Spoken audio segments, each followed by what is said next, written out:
आप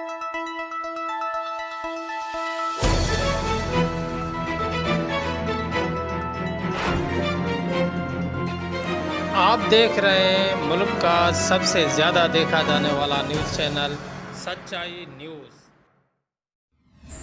नाज़रीन, शिकारपुर से आपको ब्रेकिंग न्यूज़ शेयर करते चलें कि गुज़िश्ता दिनों मशहूर बॉडी बिल्डर जैद पठान पर स्टोरगंज पुलिस का बेजा तशद्दुद करने के ख़िलाफ़ पठान बरादरी और जैद पठान का प्रेस क्लब शिकारपुर पर एहतजाज करते हुए बताया कि कुछ दिन पहले पानी में डूबकर जाँ बाक होने वाले अताउल्लाह भुट्टो के केस में पुलिस की जानिब से हमको भी फंसाया जा रहा है।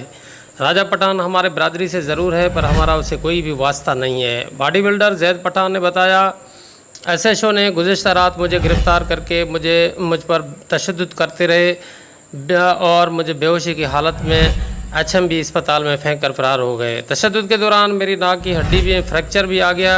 मैं एक शरीफ इंसान हूँ।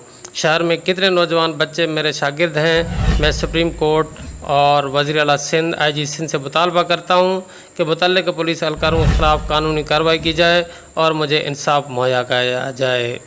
मज़ीद उन्होंने मीडिया से बात करते हुए कहा, वरहमतुल्लाहि वबरकातुहू। साईं, मां शिकारपुर जो हिकु बॉडी बिल्डर आहियां। मूंखे पंहिंजी हिकिड़ी जिम आहे। मां सुठो बिल्डर आहियां माशाल्लाह। ऐं मां जेको आहे साईं पंहिंजे जेको आहे मूं घर में सुम्हियो पियो हुउमि। राति जो भुट्टे जेको वाक़ियो थियो आहे शिकारपुर में, उनजी जेको आहे उन नोयत सां पुलिस पठान सम्झी करे मुॾे जेको आहे अची अटैक कई मुंहिंजे घर जे मथां। मूंखे ॿाहिरि घर खां कढी करे मुंहिंजे मथां ॾाढो तशद्दुद कयूं। जेको आहे मूंखे धक हणी जेको आहे मुंहिंजी जेको आहे लतां धक चंपा हणी मुंहिंजी नक जी हंडी बि पई। मूंखे HMB अस्पताल में दाख़िल कयो। उछले विया हुते पुलिस उछले। उतां HMB वारनि खे चयो त हे दिलि जो मरीज़ आहे, तव्हां कीअं धक हया आहिनि।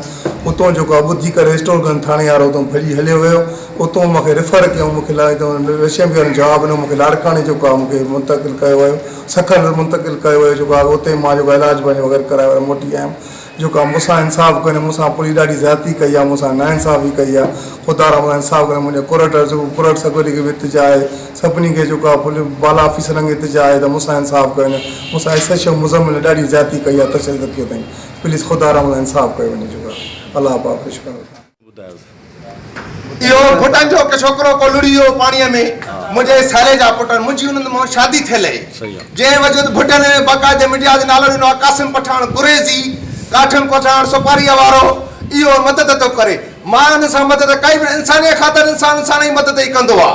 जंहिं ख़ातिर एॾी वॾी सज़ा एॾी पुलिस अटाला अची मुंहिंजे घर में गया। हिन महिल बि मुज़मिल सूमरे जो मुंहिंजे घर जे मथां तालो लॻो पियो आहे, जंहिंजो सबूत मुंहिंजा पाड़े वारा मौजूदु आहिनि, मूं वटि शायदि मौजूदु आहिनि। सामान खणी वियो आहे, सोन खणी वियो आहे मुंहिंजे घरवारीअ जो, मुंहिंजी रोक रक़म खणी वियो आहे। हिन महिल बि उन पुलिस वारा स्टेबलाइज़र खणी विया आहिनि, एसिम भञी विया आहिनि, शीशा भञी विया आहिनि, कपिड़ा खणी विया आहिनि। मुंहिंजी न्याणीअ जो ॾाज पियो, कंबल पिया, सभु कपिड़ा पिया, सॼा ढोए विया। मुज़मिल सूमरो लुट फुर लाइ न को FIR जो तदारक थो थिए। हाणे छा मुतालबो आहे तव्हांजो? असांजी हटाए वञे, हिन सां हिन जे मथां FIR दाख़िल कई, इंक्वायरी कई वञे। मदद करण जो सुल न हूंदो आहे कंहिंजा घर वञे। जवाबदार आहियो, घर न भॻो आहे, घर मुंहिंजो भॻो आहे। छो मां करोड़ो कयो न FIR में नालो न ॿी ॻाल्हि में नालो। मूंसां वरी नाजाइज़, मूंसां वॾो ज़ुल्म आहे। पुलिस थाणे जी भी। खैर नाज़रीन, मज़ीद खबरें और अपडेट्स के लिए देखते रहिए सच्चाई न्यूज़। आप हमारी खबरें किसी भी वक्त YouTube, ट्विटर और फेसबुक पेज पर सच्चाई न्यूज़ स्पेल है SACHAI स्पेस NEWS लिखने के बाद सर्च करके देख सकते हैं।